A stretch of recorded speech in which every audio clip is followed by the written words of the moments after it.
Right. Come on, baby. Be with me now. Be with me now. With me now. We're live. We're live. Yes. Yes. We love it when a plan comes together. Let's just make sure the volumes are all off. We'll enter. We'll get our special guest in the show. Get ready for those of you who are just in the chat as we get set and warmed up. And any second now, the very sexy Mr. Ronald Bath, arm wrestling legend and snow angel maker in the house. Can you hear us this time, Ronnie Ron? Let's have a look.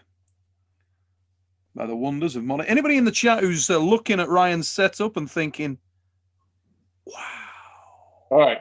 He's gone up a level. Hi, Ron. How's it going, mate? We finally got it figured out. Yeah, that is better on your iPad. We can hear you clear as the bell, mate. Yeah. Ron, just turn it on its side if you can, buddy. So we level you up a little threatening bit. He's on his. I think he's on his PC. It should. No. There you go. Cool, Ron. Good. Yes, mate. Yeah, let me get this thing propped up so I don't have to hold it the whole damn time. Yeah, that's what she said. That's what happens when you got old guys who don't know how to use this shit. That is also what she said. Yeah. Now then. I'm gonna talking to her. Yeah, you spoke to her just after. It's like, you need a real man, like Mr. T in Rocky. You need a real man. Hey, Ron, before we go any further, what's this snow angel thing? Was that in Canada or is that out in your place? Is it snowing there where you are? No. That was down here. We got it just too serious. Let's go have some Got to be done, mate. It's got to be done. Sometimes you just got to get out there and have some fun. It makes everything shrink. Down to 12 inches. Yeah, sometimes you got to let. Well, your Wi-Fi's playing up, brother. We'll let you come back in because you're frozen up big time. It's like you've been out led in the snow, anybody would think. But for anybody who's in the chat there, I was saying earlier, thinks that Ryan's looking particularly sexy tonight. Sounding particularly good. What do you think of the lighting there, Ray? You can almost do some amazing. Amazing. He looks so good today. You do? Like I said, he will be the first openly ginger president of the world. World president. Ron, can you still hear us, brother? Aim for the top. The good news is, if you can hear us, Ron, he's dialed out and he's coming back in. It's a shame because it had paused him in good light, I thought. We're big on lighting in this show. We spend a lot of time on it, ladies and gentlemen. Welcome to the Fix Show 97. Jesus, guys, 97 shows. It's a lot, isn't it? It's not bad, that is it? Who would have thought? Almost 2 years without missing a beat. It's incredible. 97 shows. All brought to you, ladies and gentlemen, by Western Survivor Beef Jerky. The greatest beef jerky in the world. And if you've not tried this, 97 shows in, if you've not actually tried Western Survivor yet, the f is wrong with you? Get out there and try it. Look what it did to Ray. Ray's actually 50 plus years old, and yet look at his skin tone. Hey, look at that. That's Western Survivor, that. What is this? Hey, I've gone back in the hat, lads, after taking the abuse last week on my hair. You guys coming on looking flash. I thought, I've got to go. Here he is. Go on, Ron. I keep going in and out. I keep stalling out. You can't keep making jokes like this immediately. You come on every time, Ron. We playing that. I'm telling you, when I go on your show, it's like some shit's gonna happen. Oh, you never know. Especially this show. This is the one. I've done two with Aussie, with Jake Ward, and I've never had a problem. No, bloody hell. You got to watch Australians, mate. Look what we've got here. This is Australia's biggest legend here. It's boost our internet when we talk with Ryan. So it does. Yeah, he's in Brisbane. The nucleus of the internet world. Ron's frozen again, poor bastard. Ron's freezing up. I'll tell you what, Ron, when you freeze, you're very stoic. If you can hear us, you're frozen. I might go back. No, you guys keep freezing out and I don't hear nothing. I might have to go back and use my phone. I think you might have to, mate. I think the Wi-Fi is not working on that one. You just put a really good looking picture of yourself on. Ancient. Get on your phone. Get on your phone. Put a high quality picture of you, giving it the double bicep. Put that on, and we can hear you on audio. We only need those dulcet tones, baby. He'll be back in a minute, or Ron. He'll keep plugging away. I want to see you. All right, dude. We'll wait for you, mate. You're the star of the show. Don't worry about that. We'll still be here. We're here every week. It's not a problem. Let's see what it does. We keep holding. You keep stalling. You stall again. Let me go back to my phone. Fuck this. I hope I can hear. Absolute quality. Now then, ladies and gentlemen, just to let you know why we've got Ron Bath here. It's because the White Oak, Paul Lynn, can't be with us tonight. So what better opportunity to get Ron Bath on and say anything he wants without any defence from the White Oak. Although while Ron's off, what better time for us to do exactly the same? Who have you got, Rolly Ray? Oh shit, quick, he's coming in. Quick, Ray. I never bet against Ron. Sorry, Paul. So you're going with home cooking. Going, Mr. Lynn. We have a deal. So. Yeah. I am genuinely really, really excited to see that match. Yeah. But there you go, Ron. I would piss my pants if I would have to pull Ron. So well, watching him against Zurab, still got it, hasn't he? That still haunts my dreams, you know. Yeah. I'm sure you none of those guys were, laying anything down. They're like, no. It was that was a tremendous match. It was a tremendous match. So anyway, Ryan, now that Ron's back on. Yeah, I'm back. I don't know what's wrong with him on this phone, but you're looking clear and we can hear you. We can hear you now, mate. We can hear you. Yeah, you can. I can't. I have a hard time hearing you, but I'll pay attention. You haven't got any headphones, have you? Are you kidding, Neil? I barely have I still have a rotary phone. I still dial with a rotary. Okay, mate. That's good. It's okay though, dude. Anybody can arm wrestle like you can. You can have any goddamn phone you want. There you go.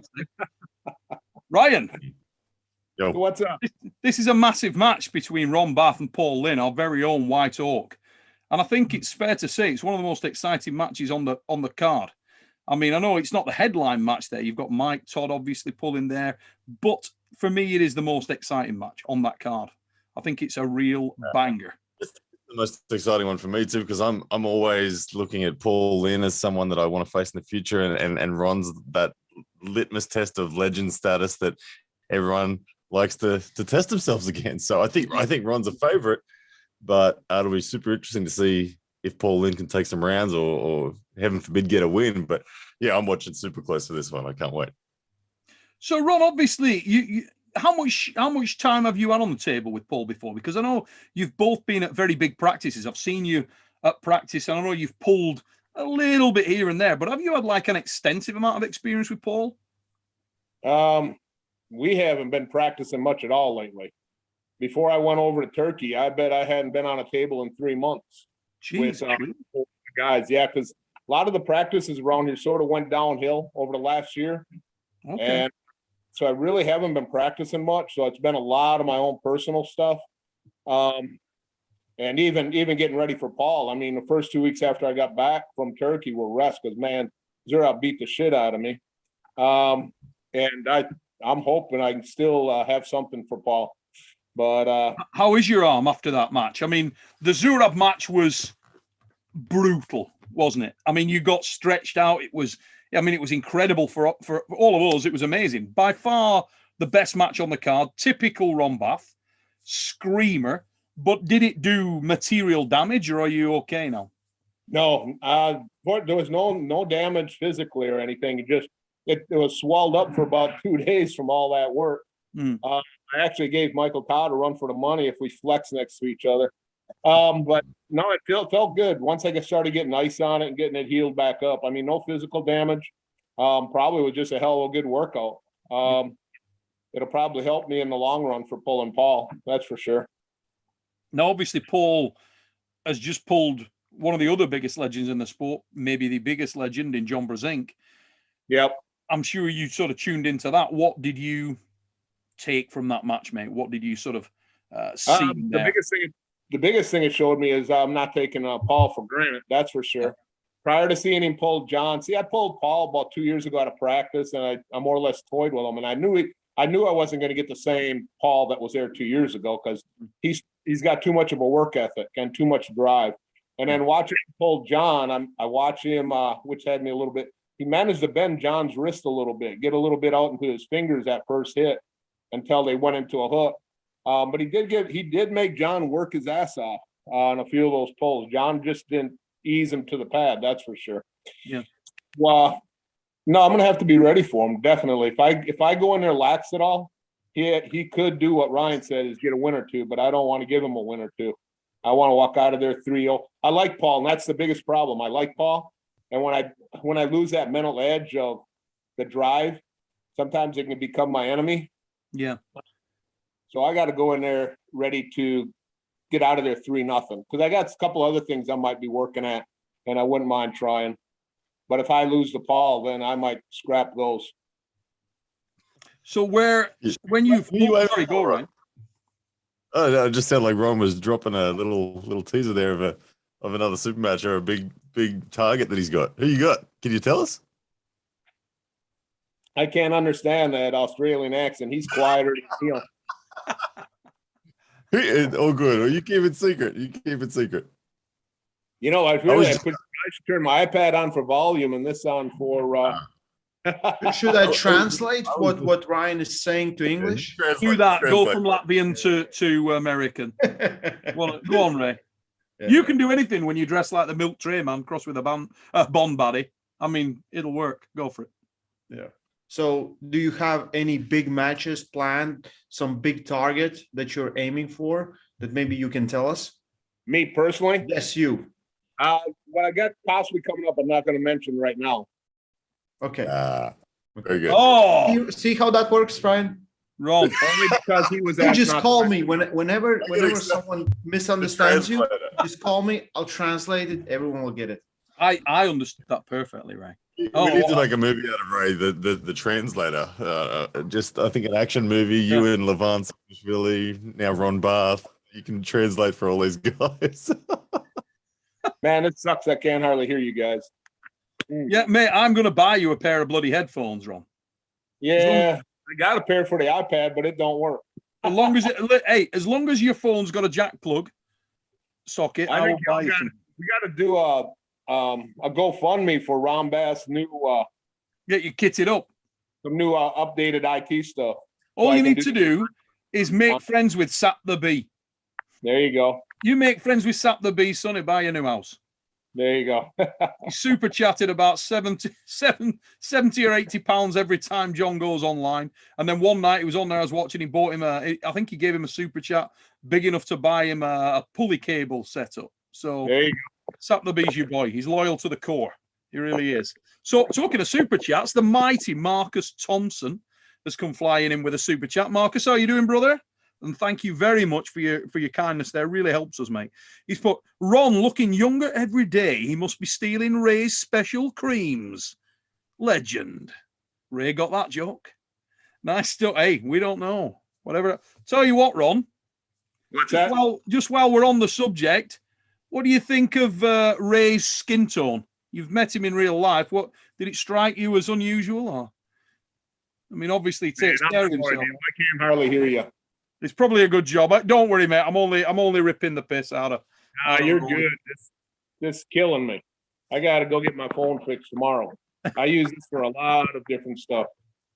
No worries, fella. No worries. I'll just knock over these super chats. Grandpa Dale with a super chat. Can Neil start narrating Devon's bedtime stories for us?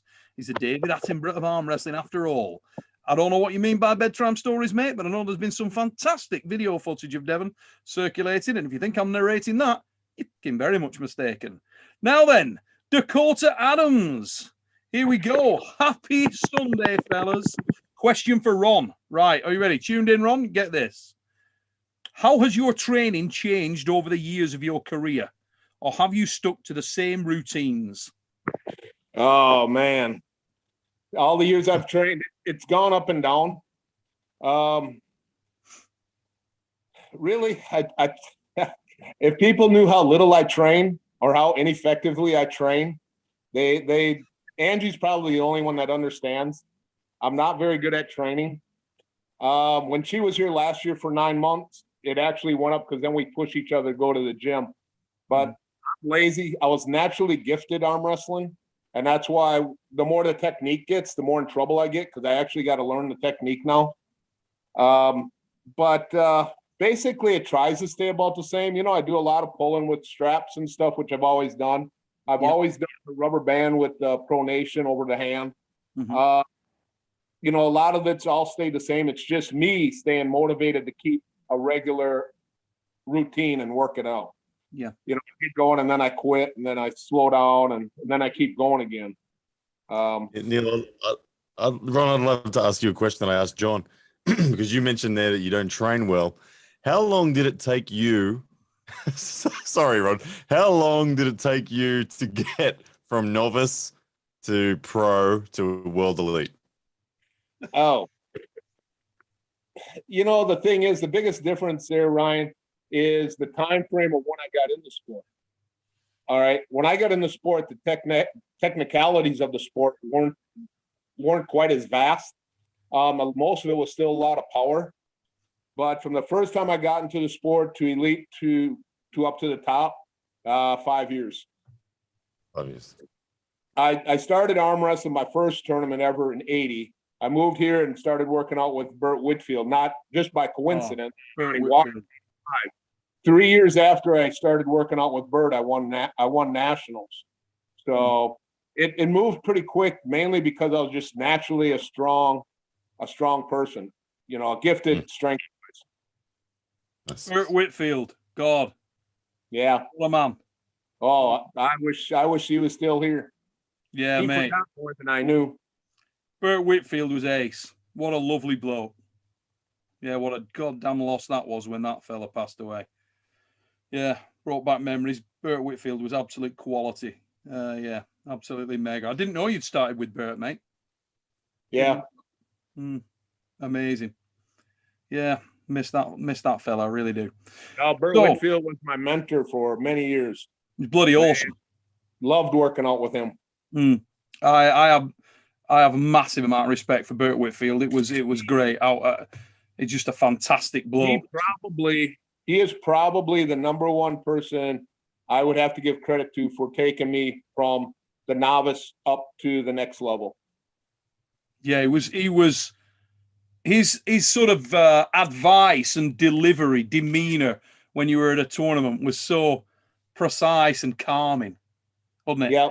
You know, you could be in a screaming match and Burt would just pull you to one side and he'd just break it down really fluid and really calm. It's like, you know, he felt like your dad, didn't he? He was like, Dad, you know, let's calm yourself down. But it was great. Fantastic, though. Learned a lot. Love him and miss him. Absolutely. God rest you, mate. God rest you, Burt. So Mason with a super chat. He's put, I'll translate for Ron. No one asked, but Ryan was just reminding him of how he's going to demolish RVJ on a riser. I hope RVJ's well. I don't know how RVJ's going, but I hope he's well. King of the Table 4 obviously is when we're penciled in, so hopefully he's back by then. But yeah, that riser will come out to play. Well, we're gonna get onto that in a minute, mate. We'll get onto that. But Henry Bowerslaw with a super chat. He's put, finally, my mum likes arm wrestling. Thanks, Ron Bath. You're converting the women on here, mate. It's usually Paul's job, so you're filling in quite well for him now. I'm quite impressed. Still got it, Ron. He was in a tank top. We would have 2,000 views. Go and get your tank top on, son. Yeah. Get a bit of oil on. Shave your head. That's what you need. Juji Mugu with a super chat. He's put, Coach Ray with that soft skin. If you ever find yourself in prison, please do not pick up the soap on the shower floor. All I can say is don't tell me what to do. Yeah. Yeah, I'm a man. I make my own decisions. Now then, let's get on to some serious stuff. For anybody in the chat that has watched the show that Jason Statham put out this week, the mighty Big Jason put out a show this week, known to some people as James, but forget that. He put out a show this week from the Arm Wars channel with Ryan's mate, RVJ. Ron, if you get half an hour spare, get over to the new Arm Wars channel, check that film out. Because next time you come on this show, I want you to tell me what your honest opinions are about a match between RVJ and Ryan Bowen. You've been Ron, before you answer, Ron, I beat Ryan Scott the Milkman 3-1. Did it easy. You know what it's like to beat him.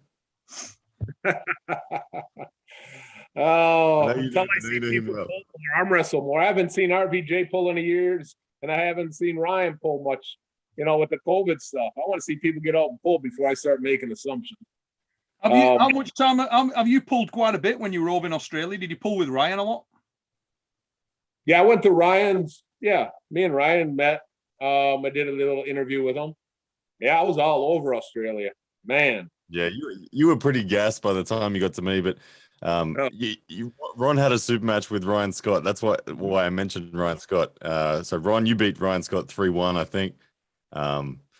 He got a cheeky slip in a losing position on you in the first round. Sorry, Ron, you can't hear me. Your ears are looking strong, by the way, Ron. But yeah, that's probably the best link is for Ron to understand. I worked the practice like 2 days before then too. Yeah, you were gassed by the time we pulled. Yeah, but I mean, even before I pulled the Milkman, I had a practice down there. I did. Oh, did you really? Found out I was the only guy at that time to come down. Devin, Matt Mass, none of the guys did all the practice. I did every damn practice, every damn super match. But you only live once, man. What did you think of Australia overall, mate, when you were over there? Me? Yeah. First chance we get, me and Angie want to go down there and spend 2 to 4 weeks. Yeah, fantastic country, isn't it? It is. And aside from that Ryan Bowen guy, most of Australia pretty cool. He's hard work, Ryan, but don't worry about Ryan. We'll get him up. We're going to get him in an iron house and sort him out soon. We'll get him over and we'll make him part English. Now, going back to Australia would definitely be on my bucket list if I could. Yeah, fantastic place. So, Ryan, give us a prediction. Which one? Ron Bath, Paul Lynn. How's that match going to go? Well, I think that both guys like to take control of the top of the hill, and I think that Paul will have an explosive start. I think he's probably got more speed than Ron these days.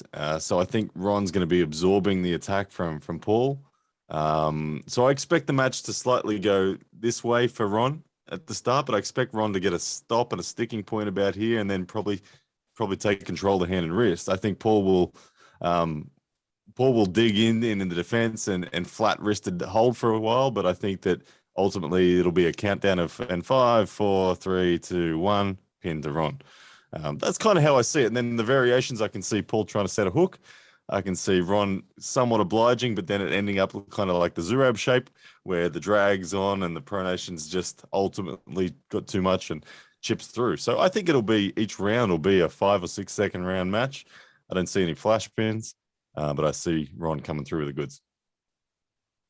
And Ray, do you see a similar sort of outcome? Do you think these are going to be really tightly contested matches, or do you see either Ron or Paul having a big advantage in any particular area? And if so, where would it be? It's hard for me to predict this one, to be honest. I need more data. It's very hard to figure out. From the last outing of Ron, I would say, Ron can destroy everyone. But I think Paul going to come in really, really strong. A lot of power on that side pressure, back pressure. It's so hard to beat Ron.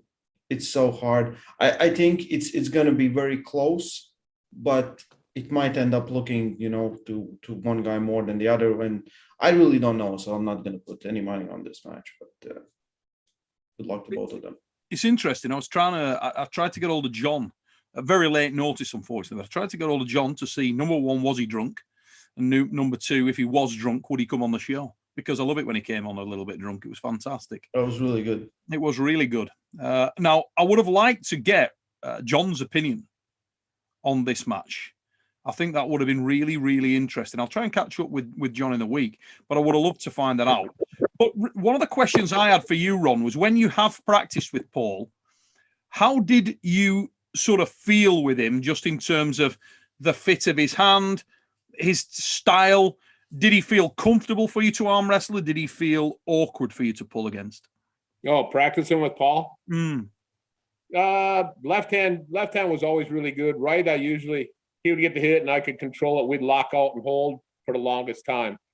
It's always fun was practicing with Paul because you just had to absorb so much power. Paul, he's not a technical kind of guy. He just wants to come in like a raging bull and run right through you. And he does the same in practice. So I've always felt comfortable with his hand because it's smaller in nature. And truthfully, it would probably do me better if he had a bigger hand for practice wise. But no, he's a good practice guy. I've always felt comfortable with him. Left hand, like I said, his left was always stronger than his right when it comes to me and him. Yep. So actually, honestly, I think you would have saw different matches had me and Paul, and we've had a few practices prior to me going over to Turkey. Mm-hmm. But that again is not taking nothing. Zuri, man, that boy. Wow, he brought a fight. Damn. That was a fantastic match, mate. And it was. Do you know what was really good about that? It's nice to see you and John coming back and pulling so strongly against such highly ranked competition on the same day. And I'm even going to throw Todd Ziller into that, even though I don't class him in the same degree of old guard as yourself and John. He's still been around for a very long time, and he's obviously not in the springtime of his career by any stretch. But he looked exceptional there as well. What I was going to say to you was, who impressed you most when you were over at the East versus West? Who were you most impressed by from the pullers you saw there, apart from Rolly Ray, obviously in that shirt and belt combo? You're talking me? Yeah. Well, John definitely impressed me. The way he handled that match. Mm-hmm. We thought it was going to be, we thought John was going to have the same kind of match I had, and it didn't go that way. John totally dominated. Definitely, I was impressed with my lady Angie. Definitely nice. And, I like how you work that in, Ron. You can see that Ron Bath is a man of experience in more ways than one. Yes, I like your work, Ron. Very smooth. It's like Ray's face. What's that? That was as smooth as Ray's face. Yeah, there you go. Nice work. But Todd Hutchings come out. He looked ornery when he walked out on stage, and he walked out through it, and he walked off ornery looking. Mm. I think Todd Hutchings oh man, but damn, he kicked ass. Is Todd at the best he's ever been? I think did really well. Ron, is Todd at the best he's ever been? Is Todd at the best he's ever been? Unless I hook up with him, I couldn't really tell you, but he is looking pretty freaking fierce right now. He looks like he's on a mission, actually. Yeah, he does, doesn't he? This is my favorite show ever. What's that? I feel like I have to talk at half pace. Sorry, Ron. Don't worry, Ron. It's okay. Ron, like that, mate. It's magical. No, this phone, it started yesterday. The volume will go in and it'll go way out, and it's getting worse. So tomorrow I got to run and either get a new phone or have them do something with it.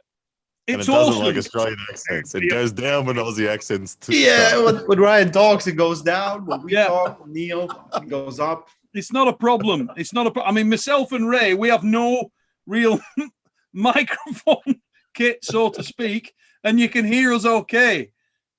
And ironically, Ryan, I got a $5,000 mic and he can't hear me. But just while we're on that, Ron, and I think, for the good of everyone on the call, I can confirm that your ear does look healthy. Your inner ear, no sign of damage there. So you're gonna be all right. That's Yep. how I see that. It's all right, mate. Now that's where the work is done. So It's feeling pretty good. Me, I'm not going to be happy. I can accept the 3-1 win. I'm really not going to be excited. I want to go out of there 3-0. So you're looking to run Paul over now, especially hearing you all think it's going to be close. I love the fire. Yeah, Nice. I do think it's going to be close. I think I see it that he has the speed advantage, and I think he'll initiate very hard. And I also think he's the kind of arm wrestler that's going to die to win. So, and I know you are. We've just seen evidence of that. I mean, my God, you've been involved in the most ridiculous matches. I mean, yourself and Yoshi Kanai. Yeah. I've never seen anything like that. I might have had some of the most epic matches out there. Me and Michael Todd in Vegas, me and Yoshi, now me and Zero. Yeah. Yeah, you and Matt Mask have been in a couple, and yourself and Devon have been in a couple of ridiculous matches. Yeah, me and Devon, our first one up there in Canada, what was that, 2011? Yes. That was a freaking war, too. Yeah, it was. Hey, I don't know if Evan's in the chat, but Evan, have you ever seen that video? I've got me in that bottom 8 against that guy. That was a good match too, Evan. Sorry, Rod, it's all right. I'm just trolling Evan. Terrible, isn't it? What was that? I mean, that was a right. It's like, yo, but I had a match too. Evan, what's up, man? I just have to troll Evan. I can't help it. Shameless, I reposted the video. Shameless plug. I love the video, by the way. Yeah, I did get there was a vicious rumor going around that you released it again in higher quality this week. Yeah, So I'm sure there'll probably be a link in the description very shortly if it's not there already, which is, cruel, but in some ways expected of this kind of show. So, Ron, let's talk about sort of targets in your mind, because there's not many people out there you haven't arm wrestled, certainly in the big names. Yep. Are there any guys that you have got on your sort of bucket list for people that you really want to pull? Who's your short list of people? There's nobody there that you're sort of interested in facing? No, not really, because right now, it's hard to say. I've never really had goals of going anywhere with the sport. The goals have always reached me. They've come to me. Yeah. I've just like losing. I love arm wrestling. I love the competition. But it's always been such a natural sport for me. I've never really chased anybody. And I still don't. Right now, I would rather just pull different people than the same old ones. Like somebody said, me and John. No, I'd rather pull, give me some more guys from overseas. Yeah, the up-and-comers. Yeah, just whether they're young and up-and-comer or if they're somebody older that I've never pulled before, just for fun. Just, as long as they're good matches. The one thing I will say about Zero, and I've told everybody, out of all the losses I've ever had in a match, which I'm not even sure I'd take that as a loss. I think that was a Rocky. Both of us got knocked out. It was a tie. When I woke up the next morning, I actually, even after losing so-called the L, I felt fulfilled. I left everything on that table. I felt good about my match. I knew my style. Different techniques. The only thing I didn't want to do would go way out with my arms stretched out. No, that wasn't my bent to the King's move. When I got stretched out here, my body, I was trying to back pressure. It was so wore out, it got stretched. And then I felt myself, fuck, he ain't beating ya. He's not pinning you. Just stay here. And then every time the ref would tell me to come up, and he's coming close. So that was my unintended King's move. Mm-hmm. And after that, Devin Lorette wanted to have sex with me. But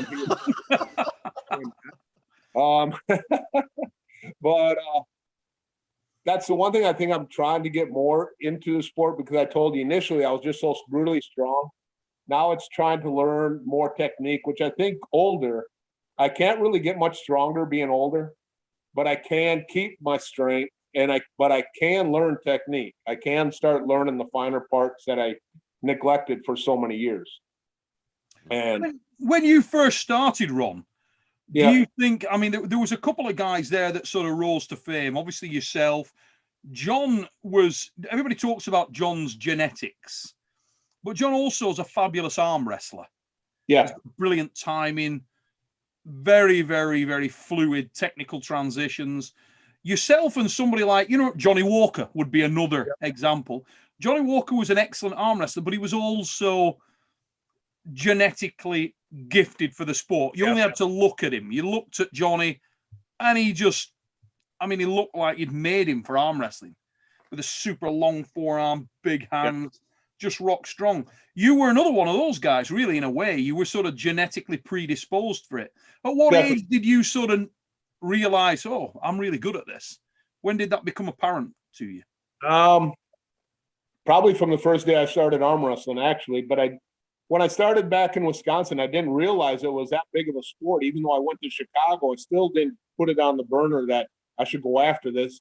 Not until I moved down to Georgia and ran into Bert and Dave Randall and Johnny Walker and those guys did I ever realize. And then I still never put it that the sport could thrive because it was so easy for me. I mean, initially I was all hook, and then Bert taught me how to top roll. So now I do more top rolling than hooking. And the same with Dave Randall. Dave would always top roll. Now Dave wanted the hook. So Bert was really good at teaching. It just genetically gifted, but like I said, back in those days, the technical, you had a top roll and you had a hook, but there wasn't the finer aspects of what you're looking at, on sucking the thumb down. There was a few people on where to put the hand placement, climbing, the straps. Straps weren't even heard of back then. I mean, it was a disgrace if you slipped and went into the strap. You wanted to hold on to your opponent's hand. So there's a lot of changes, and most of them were still meant for being a strongman sport.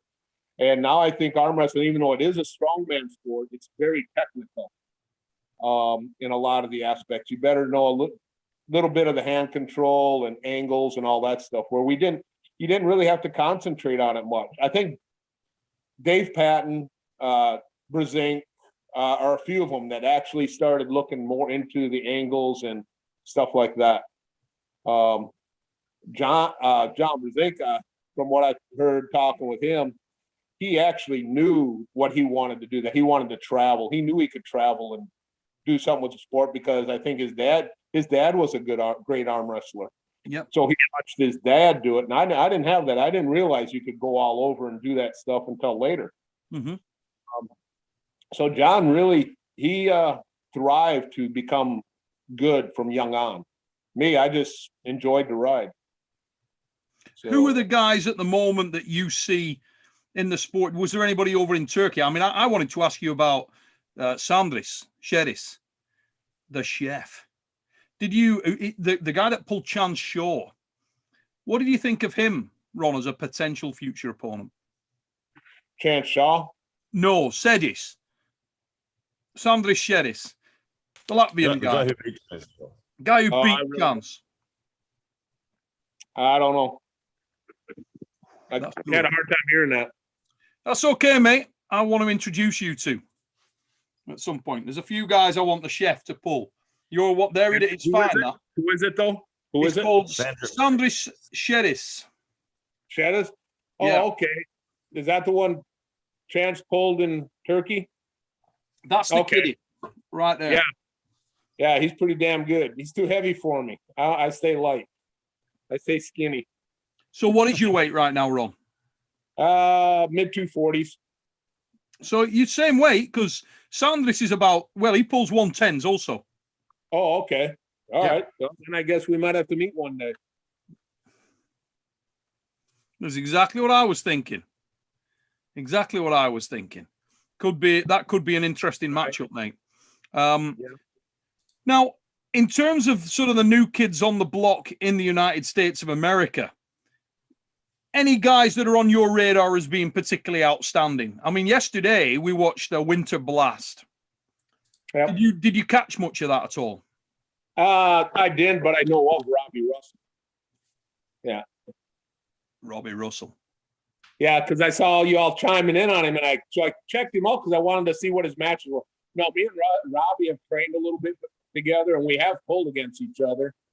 We were actually at a practice about a year or so, and man, he felt fucking beast. Pardon my watch language. Kids might be listening, but no, Robbie's very hungry to move on. I think if he was to learn one thing, he needs to find some good technical coaches. Mhm. Because he's all power. He believes in all power, but he has good technique with his style and his move.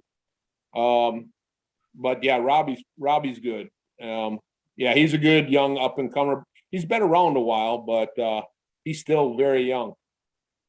Yeah, he impressed me greatly yesterday. Yeah, because he seemed to do very, very well. Yeah, with Kevin, and that surprised me because that man's no bum. Yeah, and he manhandled him, and that surprised me greatly. So Robbie Russell is very, very much on my radar. He's the type of guy. He looks like he's got a lot of confidence. Looks like an athlete. Looks like he's got some real grunt about him. He's not shy of pulling in any position. When his hand does get compromised, he just digs in harder. So, yeah, I like him a lot. I think there's a lot there.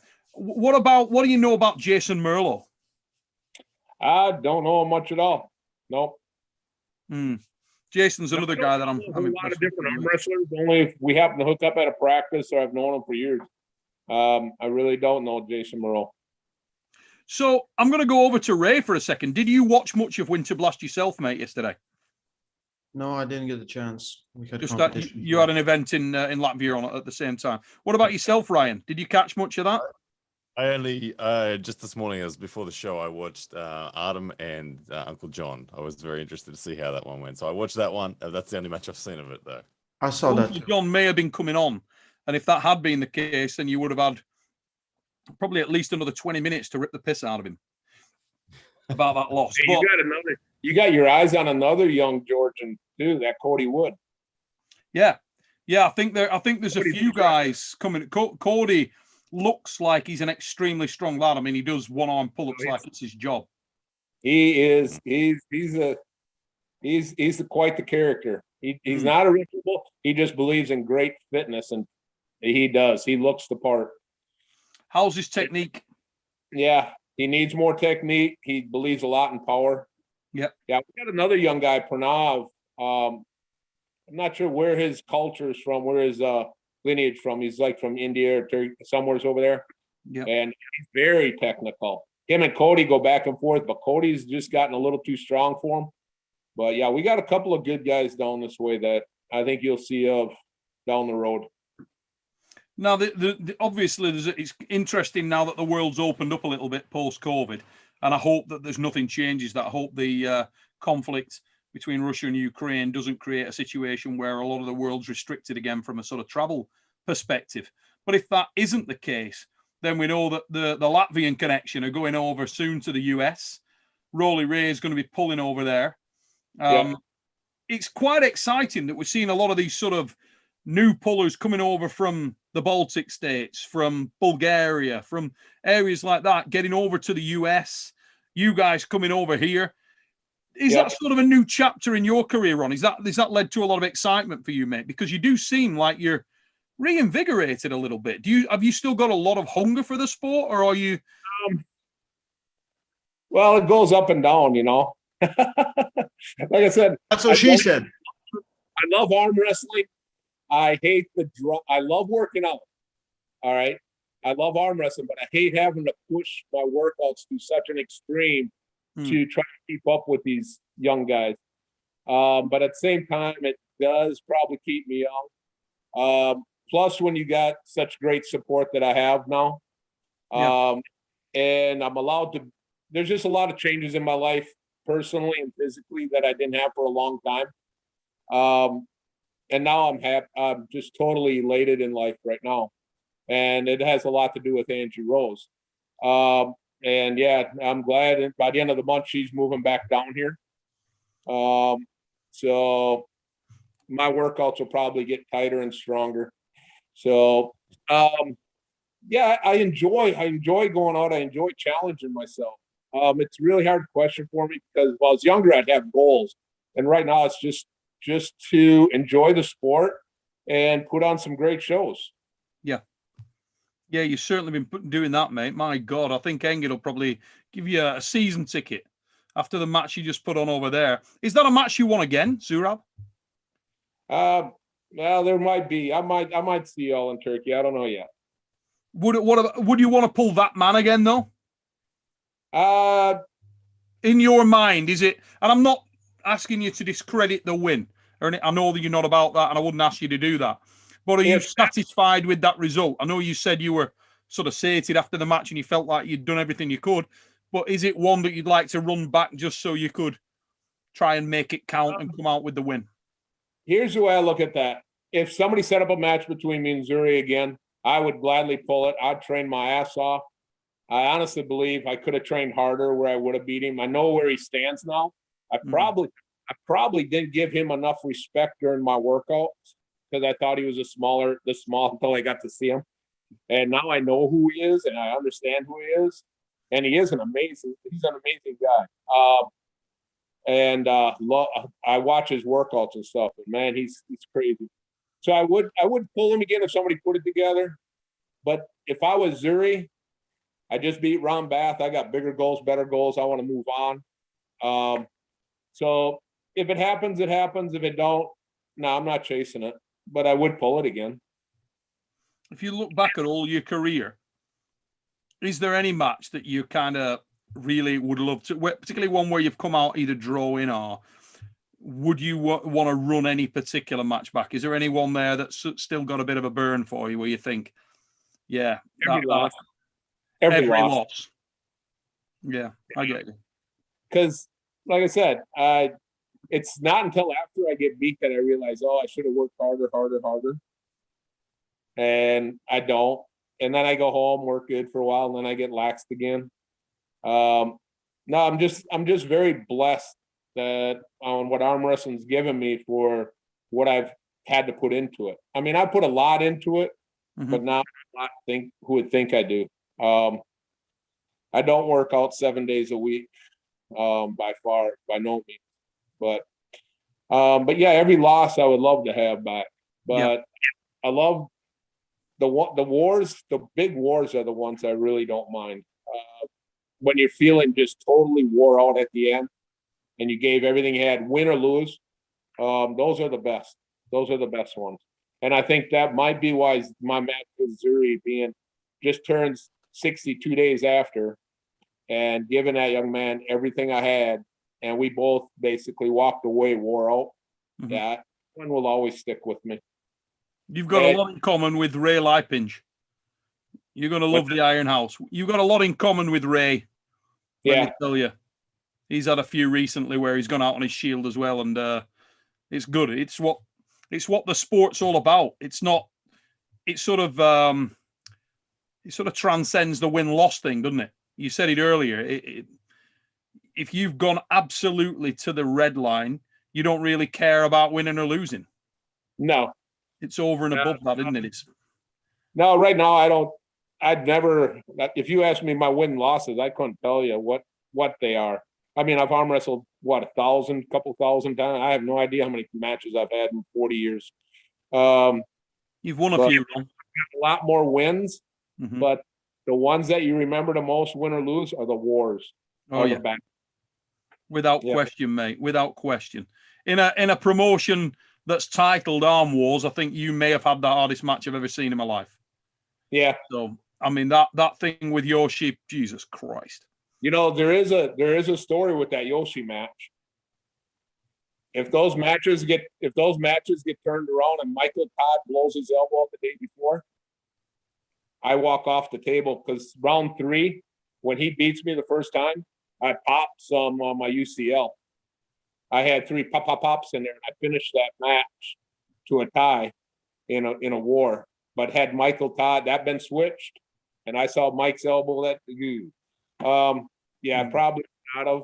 But you know, it happened. That's happened before. Pulling John happened with Yoshi. It sore for about 6 weeks. I had it checked, and like doctor said, he said they'll heal with scar tissue.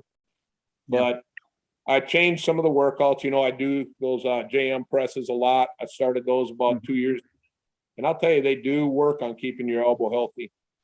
I believe, and I haven't had no real problems with it. Well, Todd Hutchings tearing my pec. Yeah. So Yeah, Todd's a dangerous guy to arm wrestle in that respect. Yeah, there's a more to that story too, but we won't go into that today. And it has nothing to do with Todd and losing Todd. There was just a lot of backstage story. Which, you know, if your mind's not right, your heart's not right, and you got a lot of stress in your life, your chemistry of your body's not the same. And there was a lot of inside stuff going on during that match. Yeah. That actually might be, you asked which one I would want back. That might be the one match I'd want back. Yeah. I'm sure that a lot of people would want to see it, mate. My God. If I could have had that match with today's heart, yeah, I think you'd see a different. I don't know if I'd win. I'm not saying I'd win, because Todd is a beast. You'd have seen a different war, and I don't think I would have got hurt because I wouldn't have got stupid. Interesting stuff. Let's knock over these super chats. Mason with a super chat, and he's put, Monster Michael Todd seems to have done a pretty lackluster job at promoting the pay-per-view. Have you guys any thoughts on that? Let's go to Ray with that one. How Come on, Ray, you get all the difficult ones, son. I saw it. I know it's when I don't know. I think they are right. But I know something is happening. What about you, Ryan? You like a nice difficult question? I'm ducking the shit out of this. Yeah, no, I think they're doing a pretty good job. I mean, there's no marketing budget. They're not out there advertising in terms of spending all the 7 million euros. So within their organic reach, I think they've done a good job. I've seen it. So I think that it's easy to miss people's organic posts. I know they've done a lot of Instagram work promoting it. I know they've done a lot of YouTube work promoting it. They've created shorts, all that sort of stuff. So it's hard to be everywhere on the internet, and I think they've done a pretty good job. But yeah, it'll grow. It's very diplomatic answers there from two members of the Fix crew, and I think that probably does enough. Yep, I'm not going to answer that one. Not a cat in hell's chance. SG Records with a super chat, and he's put, we got a damn good show today. Damn good show, mate. Glad you're enjoying it, and thanks for the super chat. Now, Marcus Thompson, you might have to help me with this one, lads. He's put, what do you think of the sandwich match? Not for me. Sandwich match. Oh, they're talking about Danielle against, was it Kevin? It was the guy against the girl. I didn't see the match, but Kelly. I saw people. Kelly versus.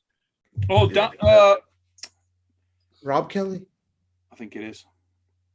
I think it's Robert Kelly, isn't it? Robert Kelly. Kelly. Danielle Llewellyn.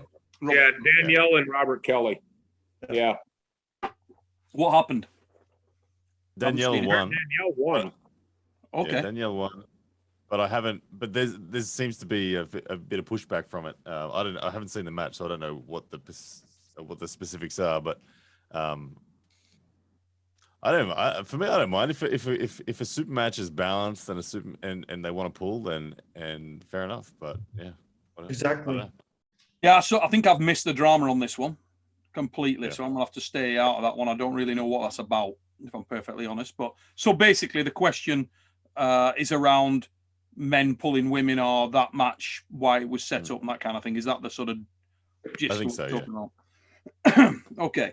Well, yeah, each to their own. It's not something I think that if we're saying, should that happen a lot, I don't think it can, really. There's very, very few female arm wrestlers. Very few. Really, yeah, there's very, very few female arm wrestlers I think would want to pull a lot of men in a competitive environment, because ultimately they're risking injury. It's only like if you go to most lightweight or middleweight arm wrestlers and say, hey, guys, you want to pull this super heavyweight lad or heavyweight, go and jump in the heavies or jump in the supers. A lot of guys have gone, no, I don't want to do that. I might get hurt. I weigh, 165 pounds and that guy's 240 pounds. What the hell do I want to pull him? Some guys want to do that. It's up to you. But in a sport where it deals with tendons, ligaments, bones, joints, there is a risk injury attached to that, and injuries suck. So I can 100% understand why people wouldn't want to do that. But yeah, I'd need to check it out, Marcus, mate. I don't know the backstory to that, so I'd have to go and check it out. But as long as they both came away healthy and no damage done, it's all. You would feel like a complete dick as a man injuring a woman in a arm wrestle. You really would. Exactly. Absolutely. Oh yeah, it would be bad. Yeah. It would be bad. Although I do remember one particular evening where myself and a certain Mr. Ron Bath had a fun experience with Gabby Vasconcelos in a bar, jumping on us both in a hook. And you know you're in a hook.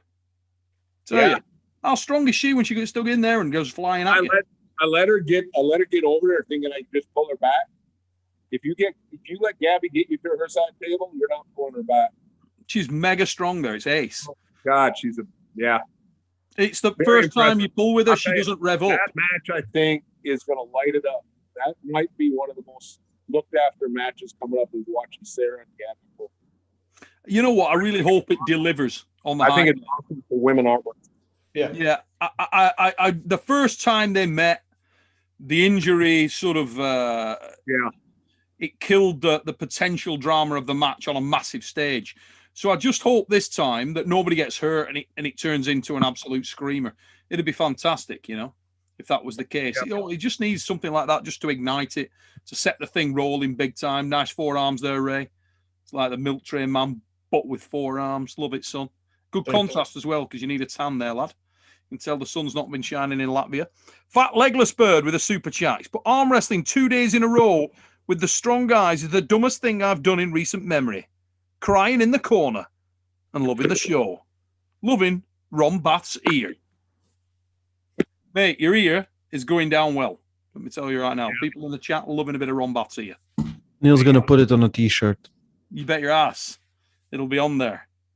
Now, let's look at the week ahead and other stuff coming up. First of all, for those who don't know in the chat, as I didn't actually, do you want to just give us an update on the situation with yourself and Bozhidar Simeonov? Yeah, so Bozhidar and Simeonov were meant to be next weekend. We've had to just put it on hold because we're waiting for Bozhidar's visa to be approved. It's been in the pipeline for a long time now, and it's just being pushed back. And I try to ring Department of Home Affairs, and they just are not helpful at all. They just say, look, it'll be processed. When it does, it does. So we are just sitting here just constantly. The instant it is approved, we'll book his flights and we'll make it happen. We're very fortunate that Bozzy is flexible with his time. And so am I. And yeah, so the undercards are being held back as well. We're just waiting for that visa to be approved. But pain in the ass, to say the least. Yeah, I mean, I've got to say that Australia's been a difficult place to get into, hasn't it, recently anyway? So probably as difficult to get into anywhere.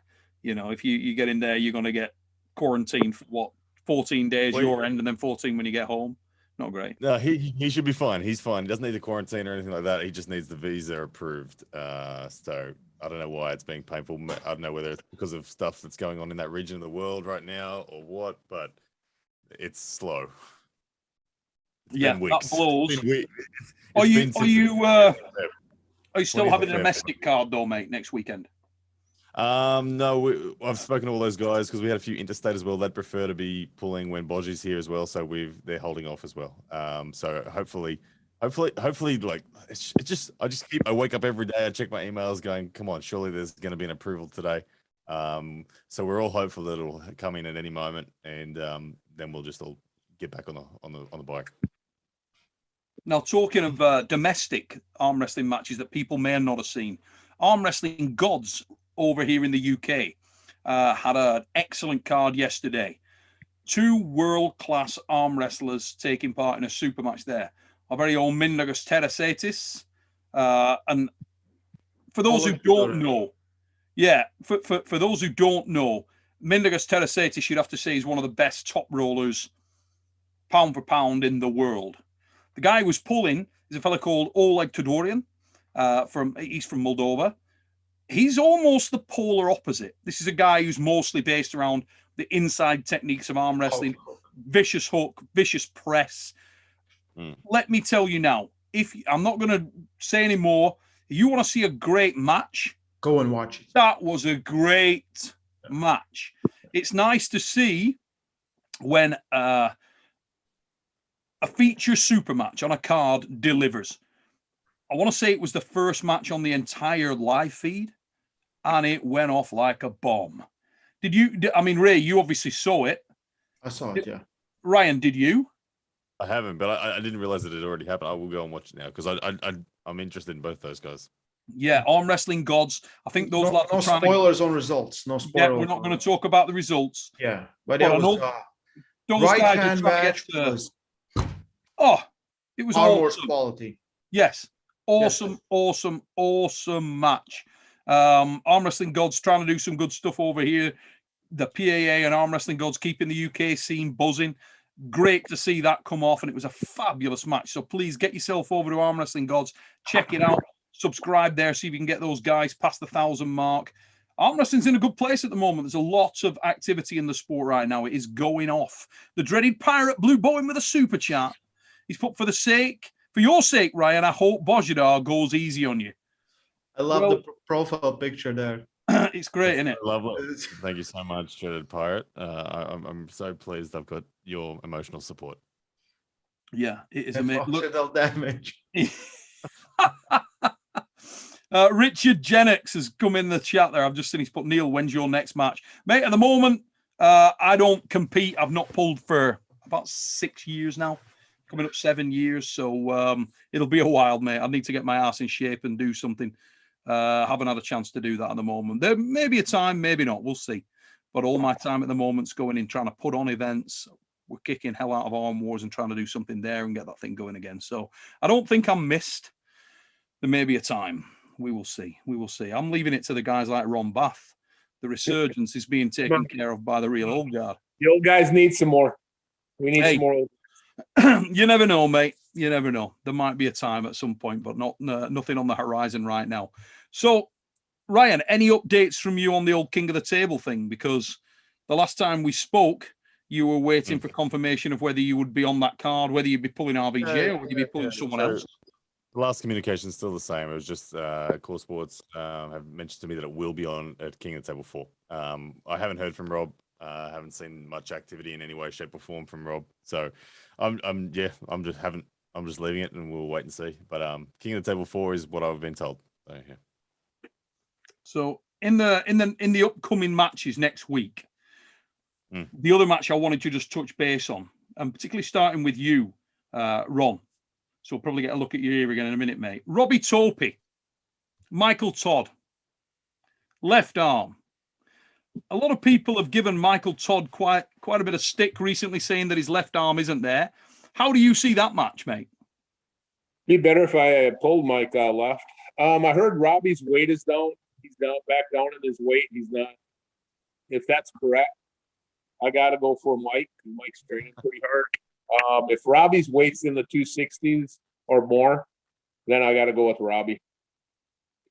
If the weight level is close, I think Robbie will take it. Only because I pulled Robbie 2 years ago, left, and he was supposed to come in real lousy shape, and in 4 months he got just massive. I couldn't move his left. It was like hitting a wall. I remember in the WL days when he was there in the supers. Robbie was massive, wasn't he? Yeah, massive. No, Robbie's a great lefty. He's got a hell of a lefty. I mean, he gives Cody Merritt's awards when he's heavy. Yes, I hope Mike the best. It'll be fun seeing it. I hope it's a good match anyhow. But so we're going to go around and have a bit of a run through and see what people think about that match and get a bit of a overview on how people see it. But talking of great lefties, we've just been joined by the mighty Johnny Thompson, Uncle John, in the mother fluffing house, the much travelled. Mate, well done yesterday, dude. You lost half your voice. Oh my god! So, speak again, John. Yeah, I got a little rough voice going on. Oh, nice. I spent 5 with Cobra Rhodes. The things just start falling apart. Neil, you can confirm, right? Been there, mate. Been there. Yeah, been there. Now, John, yesterday, you were. I mean, obviously, you didn't get the win on the right arm, but the right's not your arm anyway. Yeah. You look very impressive on the left, though, dude. It look, and I know from Iron House experience that you were carrying a pretty serious injury after that. You're pretty torn up. So it must be good news for you that you could actually pull. Did everything feel all right? I pulled 8 classes, and I was pulling after the tournament. So everything held up really well. I was really happy with how I pulled in the tournament. There was a few mistakes here and there, but I also forgot that it was WAL style. Close your thumb, close your fingers. Okay. It's only the second tournament I've ever done with that, but good Lord, it's great. You can get away with so much stuff in that setup. It's ridiculous. It's ridiculous. Like I was feeling awesome.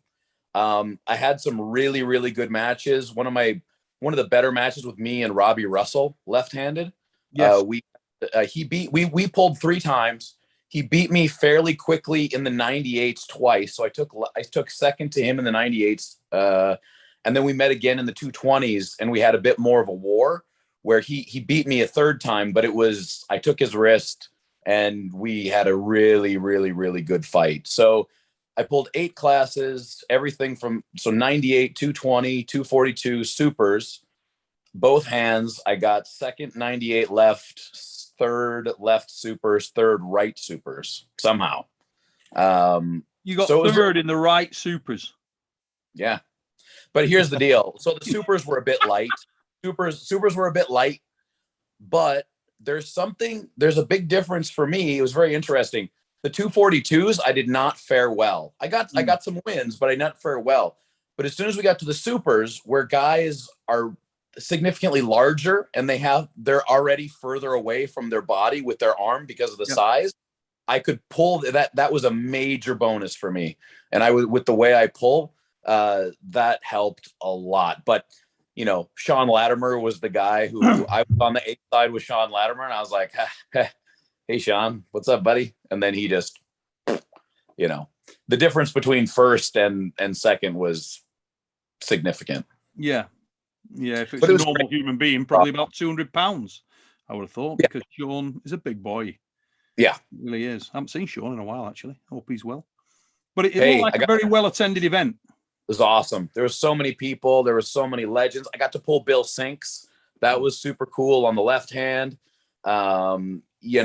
Just tons of people there. Everybody was very, very excited. I got a real, good feeling, because it was like I was treated very, very well by everyone. Like everybody wanted to get a picture and shake a hand. And that was really, really awesome. From being stuck in my studio for 2 years and then to come out and be able to see people and it was such a positive reaction from people. I was like really, really happy about that. And the 98 guys, awesome guys, super cool. They took care of everybody, really well set up. James Reed did a very, very good job with all the brackets. I got to meet Paul Lynn. Let me tell you how I met Paul Lynn. So we're in the hotel, right? I'm staying with Cobra, and we're on one side of the hallway. We come out of our hotel room, and I look down at the other end of the hallway. There's a window at the other end of the hallway, and all of a sudden, I don't see anything, but the light is just gone. And I'm like, what is going on down there? And all of a sudden, this person turns his body, and I see the light again, and he turns back, and it's just Paul Lynn literally blocking the sun. He is so wide. He's so wide in person. It's ridiculous. The guy's trapped. Wait till next week, and you'll see how small he is. I can't wait. Did you talk to Paul about the match with Ron? Much? Not a whole lot. Honestly, it was very whirlwind. There was so much stuff going on and so many people. Paul was doing like a lot of refereeing and helping manage the whole situation. And he had to leave early yesterday. Yeah. Like he can't be here tonight because he's got some stuff that he's doing. I think it's his boy's birthday, isn't it? Happy birthday, Paul's son. I think it's birthday today. Yeah. But I did get to talk to Paul, shook his hand, gave him a hug, had some good times and talked with him a bit, saw Tim Bresnan, got a kiss on the cheek from him. Disturbing, but I'll let it ride. Today, I met up with Bill Sinks, and we went to the Liberty Bell and the Rocky statue, and we were talking about the old days, and that was really cool. And I don't know. I can't really say much more. The event was great, and I'll definitely be coming back down here because everybody was awesome. There was no I can't even pick anything out that was negative about the event. It was 100% positive for me. Who were your standouts, mate? Obviously, the mighty Jason Merlo looked a bad Dude. motherfluffer. Don't even try with him. He was slapping guys around like they weren't even there. So I pulled him in the tournament left-handed, and I pulled Sean Latimer in the tournament left-handed. I'd rather pull Sean Latimer. Like, there was nothing there with Jason. There's nothing. He is a different being at this point. He's got such a good hand that disengages people, doesn't he? It's ridiculous what he was doing. He's not Latvian, is he? Latvian? Does he? Maybe he has some heritage there. Maybe. Yeah, maybe he's a Latvian. He might be partially Latvian, because I want to get Jason over to the next Iron House. I mean, no secret there. I've got so many guys that match up with him there. Some of them are Latvian.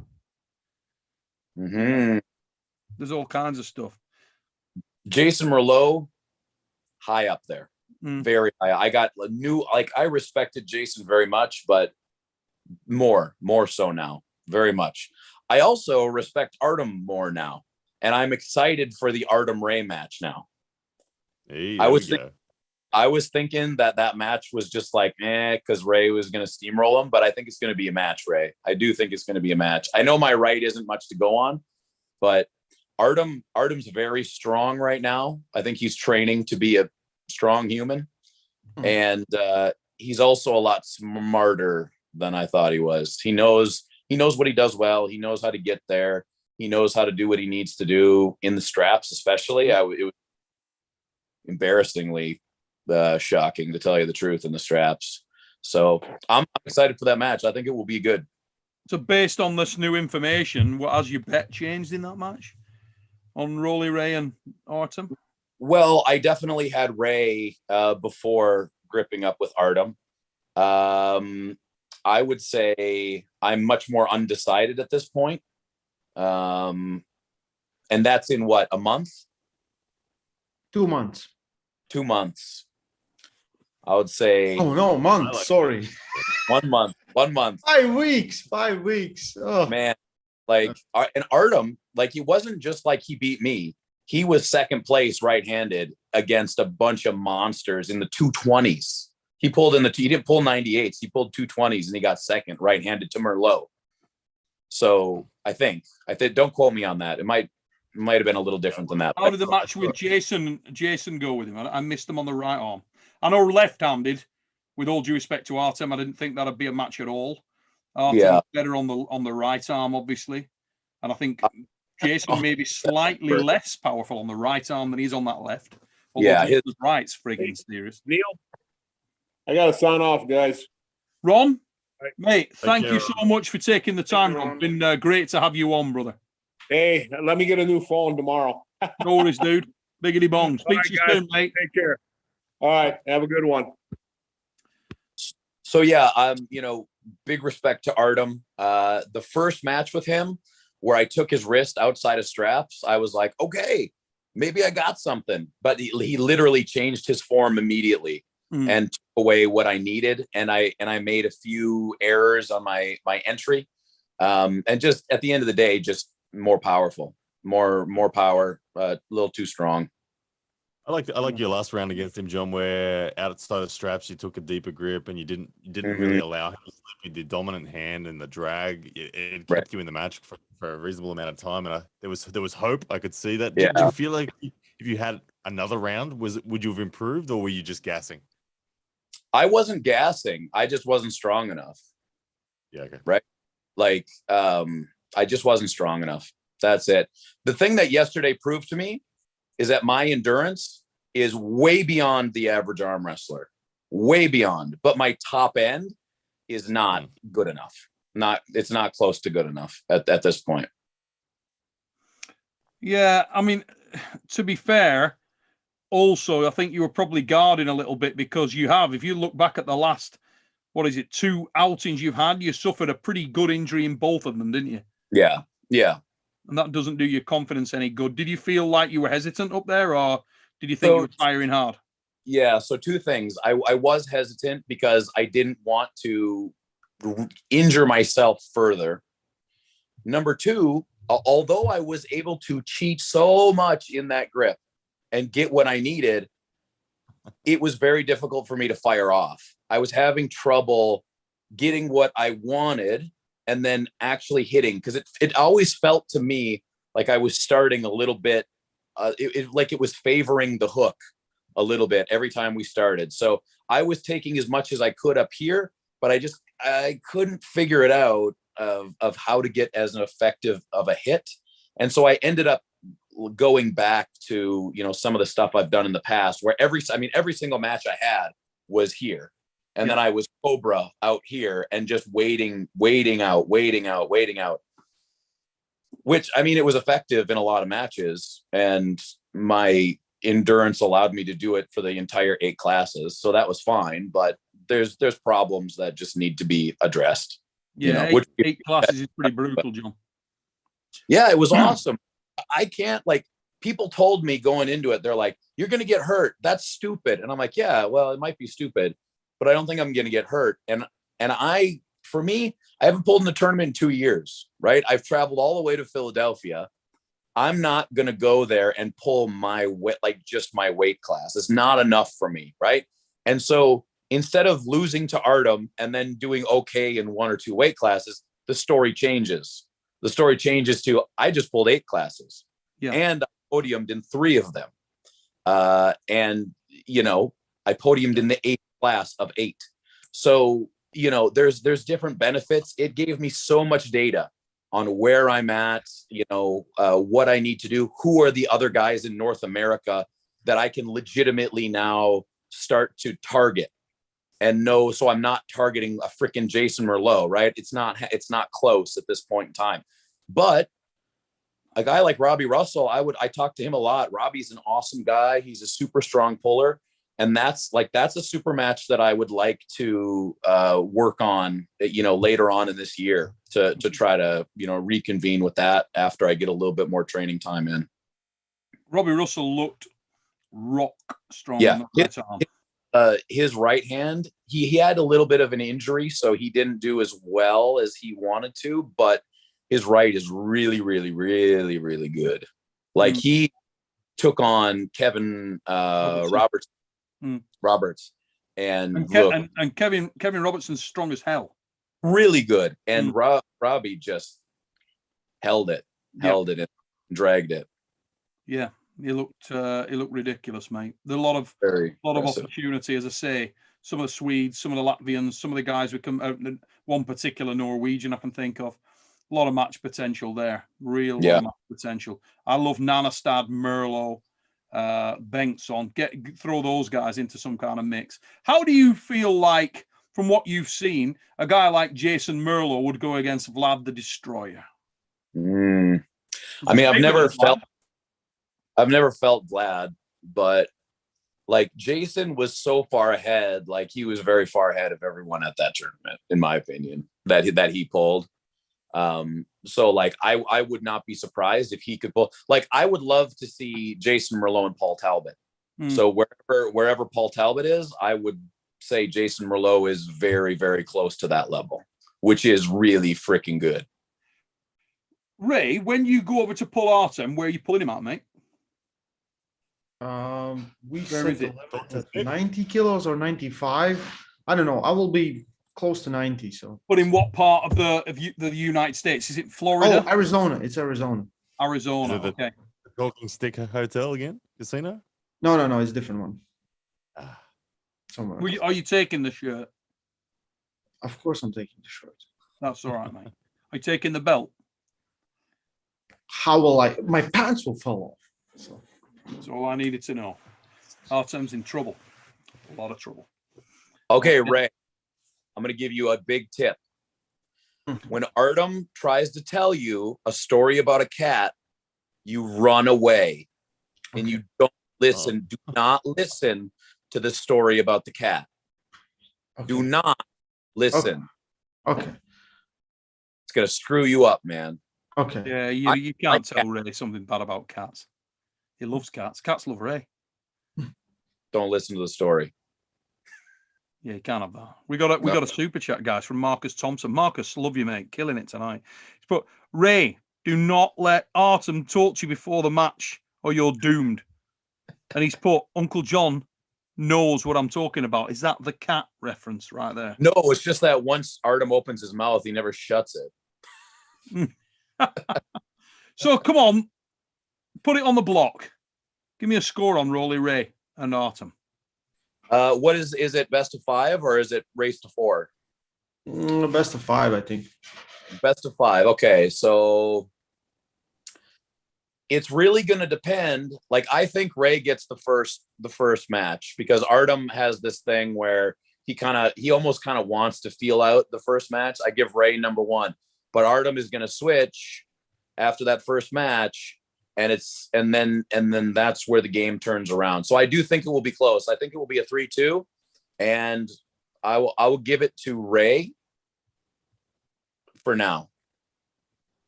This isn't a drug tested event, is it? No, it's not. Okay, maybe I'll give it to It Artem. doesn't matter. But it's good. I don't want anyone to keep talking me up. I'm like, no. Let's make this close, and I will murder him. Close. I do think I was really. You will guys call me the top rope king after that one. So, but yeah, close. I'm really looking forward to this match. I think stylistically it favors Ray in the early rounds and Artem in the late rounds. I agree with John on that. Clearly, Ryan has never seen me pulling when he says it favors someone versus me in the later rounds. Yeah, the reason I say that is, I mean, I've pulled Artem once in competition. Was that in the famous top 8 event? The famous bottom eight, yes. Sorry. I'm not sure if anyone's seen the video of me and Evan, but Evan probably hasn't seen it, but he should. Send the link to Evan, please. But yeah, I pulled out video to Evan. Hey, check this out. Is this you?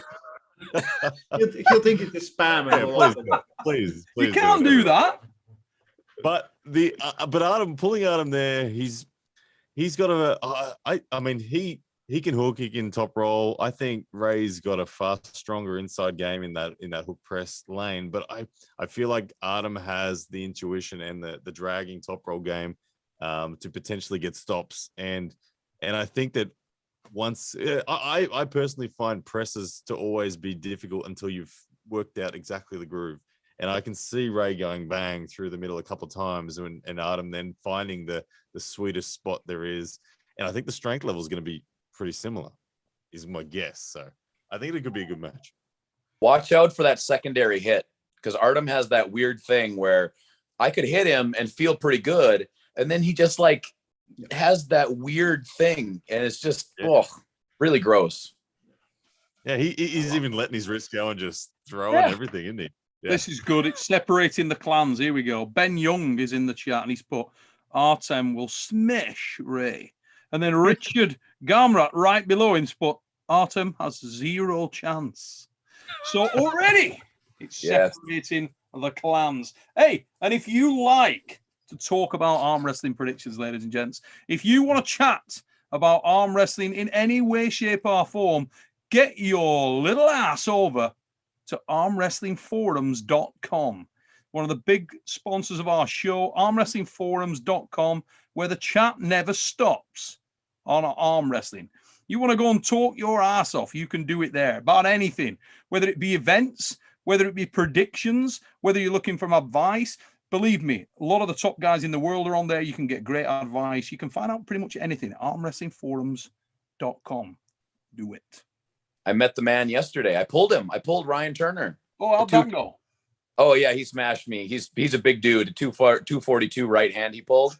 It was pretty quick. Yeah. He's strong. Right hand, he's strong. He's very strong. Strong like a bull. Can't believe it. Yeah. Jerson Merlo has just messaged me. And he's put, let me on the chat. I'll tell you what, let's have a look. You talk among yourselves for a second, guys. So I got to meet Jason. I got to meet Jamie Sheldon, Dustin Yelliff. Let me tell you, I met so many people, not one dickhead among them. Everybody was awesome. Every single person, everybody, even the people that I didn't know that I thought, well, maybe this person's a dickhead. They are not. So when you go on Facebook and someone writes, I will leave this community because it's too toxic, you're not talking to arm wrestlers. You're talking to people that have seen arm wrestling or feels like they know arm wrestling, or, you know, once popped up on my feed arm wrestling.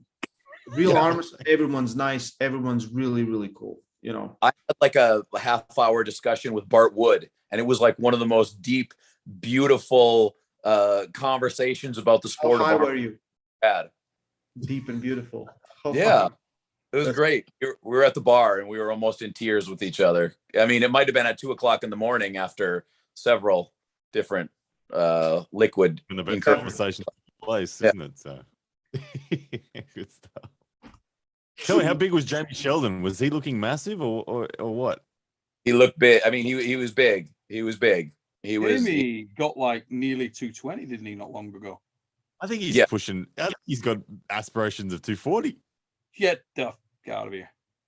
He just was all the 220s. Nice. He wants to go to 242. It'd be amazing. It would be amazing. It'd be a very large Jamie Sheldon. Indeed. I'd love to pull that, Jamie. I'd love to. You'd love to pull Jamie Sheldon. This big version of Jamie, hell yeah. I think I'd like to see you pull Robbie Russell. I need to look up Robbie Russell's matches. Right-handed, you and Robbie Russell. I think that's interesting as balls.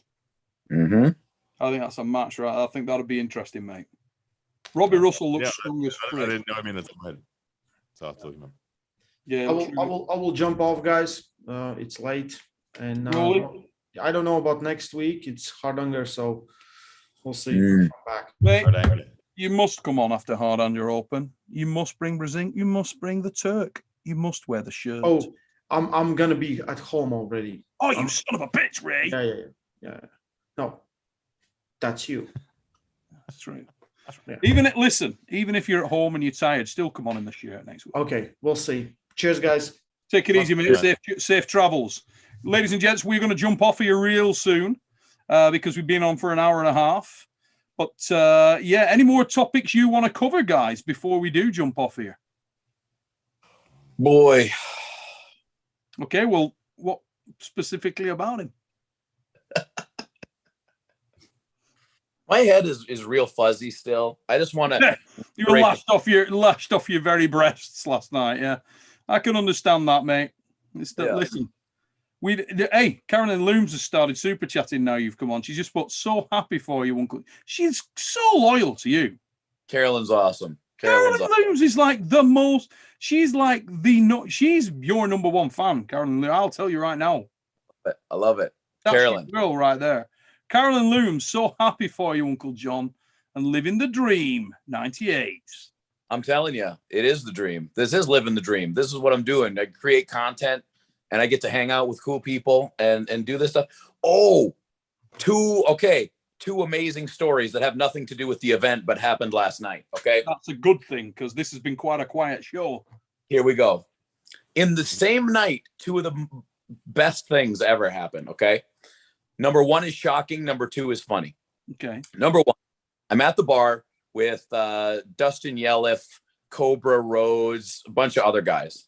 And I look up and there's a couple not arm wrestlers, just two guys. They're at the side of the bar about 10 feet away from us.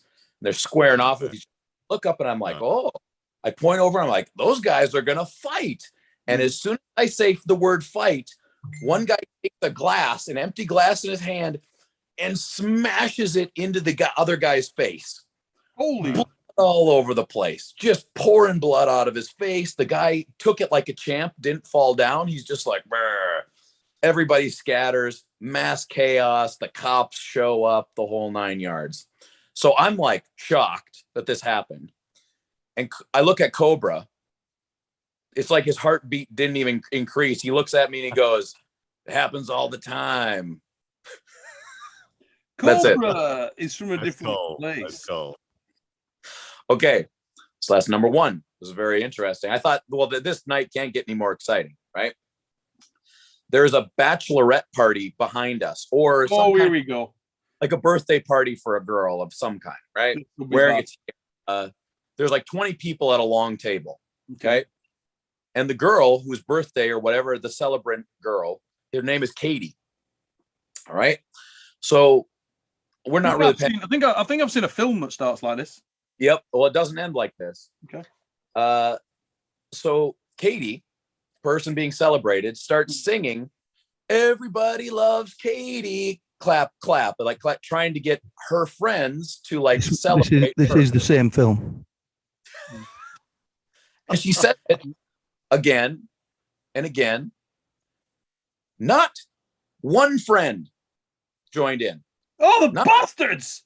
Not one. I watched this whole thing unfold, and Katie, on her birthday, must have had the worst birthday. Did you not join in? Did you not go, "I love Katie"? We should have. Get a bit of air guitar and fire that out. No. But truth be told, I did not have full control of all of my functions at that point. I was a little too far gone. It was a good evening. Yeah. Yeah. Hey, it was amazing. I feel for Katie. Ryan's had a few experiences a bit like that on here. Yes. Where he's thrown something out and gone. So who trains the owl? Only the owl. Hey.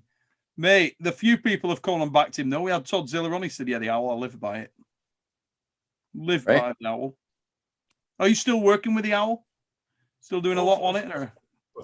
It's always. You had this shagged up elbow, didn't you, not long ago? That came from a on the table experience, but yeah, my training. I'm always conditioning this. Yes, for any uninitiated in the chat, ladies and gentlemen, Ryan Bowen, the only person that's spent more time with connective tissue than the Andrex puppy. I'm all in on connective tissue right now. Like that's my literal 100% of my training time is focused on conditioning my connective tissue. Seriously. Mate, you're gonna Bojidar, Jesus Christ. Well, that's what I mean. I've got what's the deal? His visa is still in the pending approval phase. It's been we submitted the 20th of February. And it's still pending. And we're just like, and when I ring Department of Home Affairs, they just say, "Look, you have to wait. Sorry, there's nothing I can do." Yeah. So we're just treading water. Yeah. Hey, it'll happen. The concert. Whoa, 2 super chats at once. Boom. Come fly. Mr. Percolate 80 with a oh my word, massive super chat. Love him. Mr. Percolate 80, you are a god amongst men. Thanks for that super chat, mate. I'm glad to hear you got your shirt and that it's a good fit. That's the quality. He's put no question at all. Hope people having a good Monday. Cheers all. Thank you, brother. Thank you very much indeed, Mr. Percolate 80. From Oz, I believe, mate. One of your own. Yeah, looks like it. I'm not sure who Mr. Percolate is, but yeah, his currency is that strong old Aussie dollar. The Aussie dollar. Right up there with the ruble. At the moment. Yeah. Now, Marcus Thompson with another flying super chat. Marcus, thank you, mate. Marcus, you're awesome, mate. He's been on it tonight, big time. He's put, "Neil, send this to James for all his hard work, being locked in a room for 6 months. At least it will get him a case of Red Bull. I don't want him dying. You get more production out of him. Arm Wars #1, mate." What I'm going to say, for anybody who's in the chat who has not seen the RVJ Sasho film, what can I say? Jason Statham. Yeah, I might even call. You know what? I'm going to call him his real name for this. James Statham is actually his name. Wow. I know. That's how deep I feel about this, mate. Yes, James Statham. Incredible. What a job he's done with that. The challenges that the lad had to face were ridiculous. Incredible amount of stuff going on in the background, commercial music playing, Christ knows what, and he's turned out an absolute banger. Get over there, check that out. Get to the Arm Wars channel, guys, and check that film out. Great film.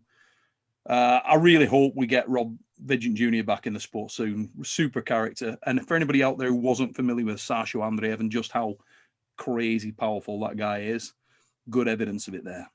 Nice to see Jeff Hale getting some commentary in there as well. You can't beat a bit of Jeffrey Hale. What an absolute hombre he is. Ladies and gents, we are going to jump off here in a second. Anything you guys want to cover off, lads, before we do so? A lot coming up, I'm conscious, in the next couple of weeks. Oh, I did a video with Cobra, of Cobra predicting Engen versus John. Okay. And in the video, Cobra asked me how heavy Engen was. And I said, I don't know. Somebody told me 220 pounds, but I don't know if that was true or not. And coincidentally, not that big, didn't he? But I think he's about 90, isn't he? Something like that. Well, Engen was, you know, how Engen is. And he took to make sure we all knew. And he stepped on the scale, showed that he was like, 203 pounds or something like that. So I just want to say, Engen, I wasn't trying to be false about your weight. I was just going off of conjecture and hearsay and, all that good stuff. Mate, when we get him in Iron House and you're in there as well, it'll be like you've done this loads of times because we got you over when you had a bit of boxing action with RVJ, and next he was at the Arm Wars that you came to. Yeah. You were best mates when you left. Look, here's the number one thing that I can tell people about how it is the internet to reality. Okay. Anytime I've met anyone I've ever had a beef with online in person, it's almost immediately squashed. Yeah. Because when you're staring a person face to face, you realize that you're both just people and you both really just love the sport that not a lot of people love. And that connects us at a very different level, right? When you know the trials and tribulations about being an arm wrestler and you're serious about it, it all kind of melts away and it doesn't really matter. And it's so easy to misconstrue ideas and have a false idea of who the Uncle John character is or who Ryan Bowen is, and his vectors and his quadratic formula, whatever, right? It's different in real life. Arm wrestlers, by and large, are very, very good people. And I think that if we all just talked in person as much as we do online, things would be very, very different. Do you think that when RVJ and Ryan finally get together? Yeah, I think they'll leave there. It'll be, yeah, when they leave. I'm hoping that doesn't happen. Oh, God. That'll be some kid, won't it? I don't want to meet the RVJ Red Rocket. No, nobody wants that. Nobody wants that. Not in any world does anybody want that. I don't know. I can't say what the limitations of these universal rules are. Maybe that situation is an outlier that can never be fixed. But yeah, where they still hate each other. In my heart, I hope that they can leave the table in a deep embrace. Mate, I am okay if they don't embrace. But the one thing I would say is I really, really, really can't wait for RVJ to get back into this thing and get some more done.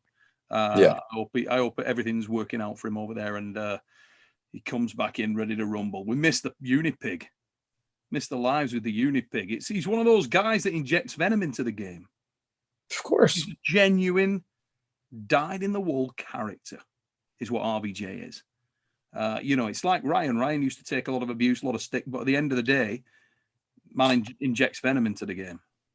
And it's brilliant. My opinion, it keeps people talking, keeps people moving. They're going to let him out of Australia soon. So, getting close, mate. Are you going back immediately on the traveling front when are you going to keep it all? The instant that I don't have to quarantine on return, I'm away. And where's the first visit? USA. To be honest, look, it could be anywhere. It'll probably be multiple continents. I'd say I'll be overseas for a number of weeks at least, and hit multiple continents. Whatever events are on, I'm there. Yeah, I would probably avoid Russia. Yeah, you're welcome. Yeah. Probably stay away from there for the time being. Other than that, mate, you get out there and do it, son. You get out and get in the mix. But joking aside, if you are going to get some travel on, I think there's a lot of matches that you have been set up for you and haven't come to fruition.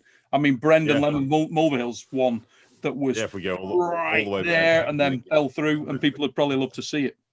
Although I think he's a lot bigger now. Brennan's like 240 right now. I'm literally, I was 93 kilos this morning, so I'm a long way south of 240. Yeah. But there's a million matches. A lot of people have asked me a lot of times, why don't you move to the USA? I've said, look, I'll move to the USA when Bradley's like 16 or something. But till the kids are grown up, I can't really do that. But I will come to the USA. I'd love to do a tour and have 3 or 4 super matches over a month or two. And then the same in Europe. Fair play to you, mate. You're like Uncle John. You're all over the place, everywhere and anywhere. Zloty, if it happens this year in Malaysia, I will be there for sure. Lovely dance. Mhm. Lot coming up, guys. Next weekend is a big weekend in the sport of arm wrestling. Let's just not to mention Eddie and Thor fight. Yeah. So just an amazing weekend. It's funny, isn't it? You get this culmination of things coming off. Next weekend is huge. I'm going to be a bit sick when it's finished because there's a lot of stuff going on next week. Tremendous weekend of matches. Unfortunately, we've lost Boydar and Ryan for the time being, but I'm sure that will happen at some point. But guys, keep your eyes and ears on the game because it's all going off at this point in time. Arm wrestling's in a great place. It's going crazy. As I say, get yourself over to Arm Wrestling Gods. Check that out. Some mega matches yesterday. Please get over to the Arm Wars channel.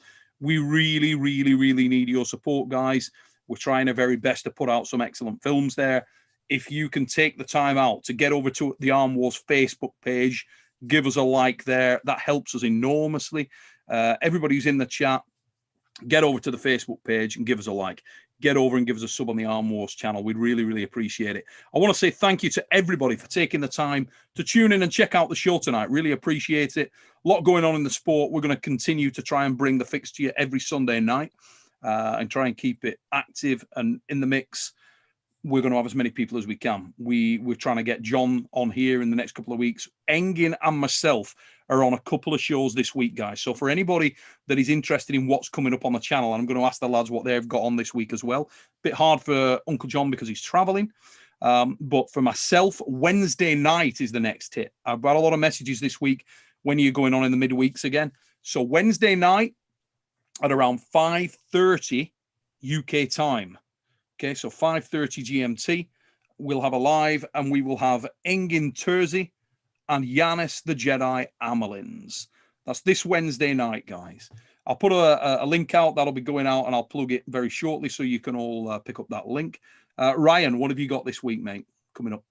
Man, all this week is just focusing on the build up of all the events coming next week, next weekend. So a lot of excitement in the sport. So we'll be unpacking all that sort of stuff. But yeah, I did want to put a shout out to the Pro Panja League, the Indian League. If you guys haven't seen the production value of what they're doing, it's insane. I had a look at them the other day. They blew my mind. So I think big things are going to come out of it. I think their production level is probably the best arm wrestling currently has.